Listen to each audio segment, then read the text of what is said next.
MLA হবৰ কাৰণে আজি কিন্তু আপোনালোকৰ ঘৰে ঘৰে দুৱাৰে দুৱাৰে ইমান ৰদ বৰষুণ ৰাতি দিন নাই কষ্ট কৰি আছো যে মই MLA হবৰ কাৰণে নহয়, যাতে আমাৰ আই মাতৃসকলে উচিত ন্যায় পায়, যাতে আমাৰ আই মাতৃসকলে উচিত সা সুবিধাখিনি তেওঁলোকক দিব পাৰো, প্ৰাপ্যখিনি দিব পাৰো, তাৰ কাৰণে কিন্তু আজি মই ইমান কষ্ট কৰি আছো।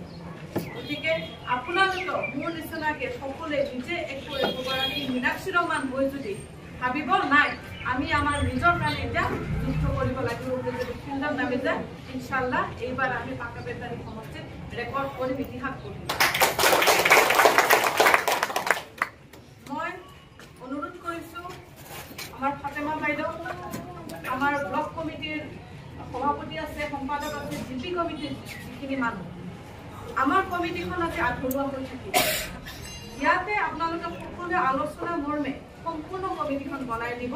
এটা কথা মাত্ৰ মনত ৰাখিব যে এইবাৰ মহিলাৰ ভোট হ'ব লাগে, যে অমুকৰ নামটো দিলে বেয়া হ'ব, অমুকে বেয়া পাব, কিন্তু মিটিঙত মাতিলে আহিব নোৱাৰে, কেতিয়াও ভোট খুজিবৰ কাৰণে ওলাই নাযায়, কেতিয়াও মানুহৰ লগত কথা নাপাতে, তেনেকুৱা মানুহ অনুগ্ৰহ কৰি অন্তত block committee, GP committee, booth কমিটিত আপোনালোকে নাম নিদিব।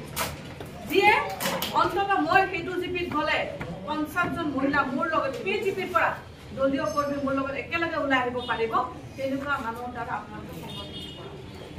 মই গ'লে সেই জিপিৰ মোৰ পৰা মোৰ লগত যাব ব্লক কমিটিৰ মানুহ, কিন্তু মই বিচাৰোঁ মোৰ লগত এই আমাৰ চানাজ বাইদেউৰ নিচিনা, আমাৰ ৰুণা বাইদেউৰ নিচিনা, আমাৰ আলিয়া বাইদেউৰ নিচিনা এনেকুৱা আৰু 50গৰাকী মহিলা মানুহ যাতে আপোনালোকে থাকে, মানুহে যাতে বুজি পায় না এইবাৰ মহিলা মানুহ বাইদেউৰ লগত আছে, এইবাৰ আমি জিকিম।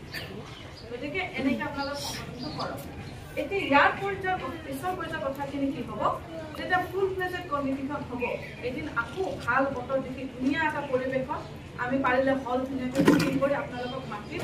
সিদিনাখন পৰিচয় পৰ্ব হ'ব আৰু তাৰপিছত আপোনালোকক প্ৰত্যেককে কি কি দায়িত্ব হ'ব, দায়িত্ববিলাক আমি আধা অংশ কিন্তু আমি আধা যদি কৰোঁ, আধা কিন্তু আমি, হয়নে?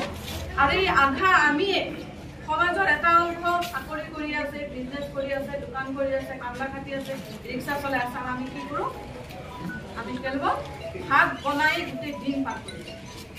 ৰাতিপুৱা উঠিয়ে ভাত বনোৱা, ল'ৰা ছোৱালী স্কুলত পঠোৱা, অফিচত পঠোৱা, দোকানত পঢ়িয়া, কাপোৰ ধোৱা, ঘৰ চাফা কৰা, সকলোবিলাক কাম, হয়নে? মই কিন্তু এটা উদাহৰণ দিওঁ, চাব আমাৰ নাৰী জাতি হিন্দু ধৰ্মমতে কেনেকৈ সজাইছে, দুৰ্গা কালী এইবিলাক দেখিছেনে?